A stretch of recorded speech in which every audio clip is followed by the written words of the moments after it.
What if the most important tool for a powerful sermon wasn't your notes, but actually the courage to leave them behind? Today, we're going to dive into Preaching Without Notes by Joseph M. Webb. And really, it's a book with a pretty challenging invitation to set aside the script and find a more living, more connected, and spirit-led way to communicate. So Webb kicks things off with this really foundational truth. A sermon isn't just an essay that you're reading out loud, it's a live event. It's all about the connection between a speaker and an audience. And that one simple idea, it forces us to ask a really big question. Are our own methods, the way we deliver a message, actually helping, or are they hindering that sacred connection? And to really bring this home, Webb tells this powerful story from his own experience that just gets right to the heart of the matter. He watched one preacher in one single service deliver two very, very different messages. And the contrast was, well, it was stunning. Okay, so first up was the children's sermon. The preacher just stepped forward with nothing in her hands. She was completely present, super engaging, and she spoke right from the heart. She was funny, she was warm, and the result? It wasn't just the kids. Every single adult in the room was leaning in, totally captivated. The message was just alive. But then she stepped into the pulpit for the main sermon, and this time she had a full manuscript with her. Now look, the content was theologically deep, it was really well written, but the delivery completely changed. Her eyes were just on the page, all that energy was gone, and that amazing connection that had just filled the room moments before, it just vanished. Honestly, it felt tedious. So you see, the problem wasn't the content, it was the container. This whole tale of two sermons really begs the central question of the book. What becomes possible when we have the courage to just set the notes aside? What kind of living word can really be unleashed? Well, Webb gives us three incredibly powerful reasons. First, it's all about connection. When you don't have a script as a barrier, you can make genuine eye contact and build trust. And that leads to deeper participation, right?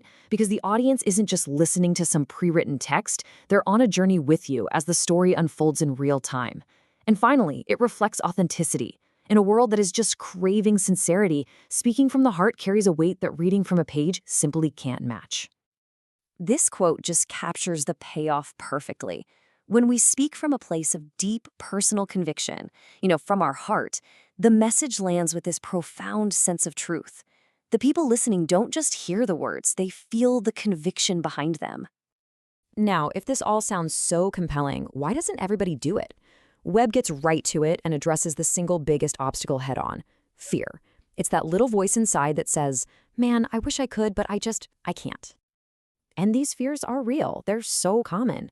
The fear that our memory will just fail us, that we'll freeze up in front of everyone, or that we'll lose our train of thought and just start to ramble. These are the anxieties that keep that manuscript glued to the pulpit. But Webb argues these fears are based on myths. You've got the myth that speaking without notes is just winging it. The reality, it requires even more disciplined preparation. Then there's the myth that it's some special, innate gift for just a few people. The reality is, it's a trainable skill that anyone can develop with practice. And my favorite one, the myth that you're just kind of hoping the Spirit shows up to save you. The reality, it's an act of profound trust in the Spirit, built on the foundation of all your diligent work. Okay, so if it's a skill and not a gift, how do you actually learn it? This is where Webb moves from the why to the how, and he lays out this really clear, manageable process that turns this kind of daunting idea into a totally achievable goal. And right here, this is the fundamental mindset shift. The goal is not to memorize hundreds of words word for word. That's just brittle and incredibly stressful. The goal is to internalize the flow, the logic, the key moments. It's about creating a mental story map that you can then navigate naturally.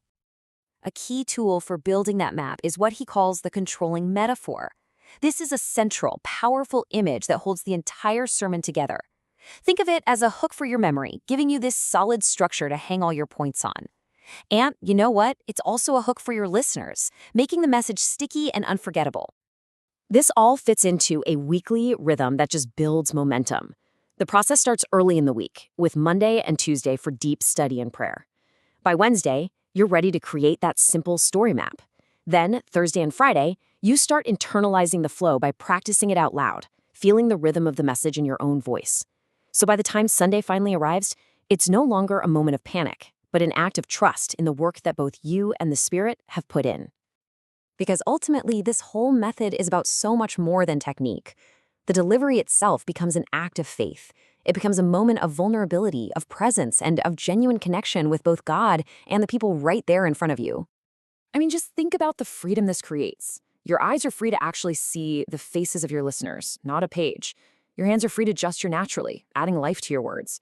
And most importantly, your heart is free to connect, to be fully present in that sacred moment of communication. And for anyone out there who feels kind of trapped by their notes, Webb offers this profound encouragement. It's just a powerful reminder that it is never too late to learn a new way. It's an act of grace to try, maybe to stumble, and ultimately to grow. And so, we're going to end with this question for you to carry with you. What would change in your preparation, in your confidence, in your very presence if you truly believed that the act of speaking is just as sacred and spirit-filled as the act of studying? It's a powerful thought, and one that might just set you free.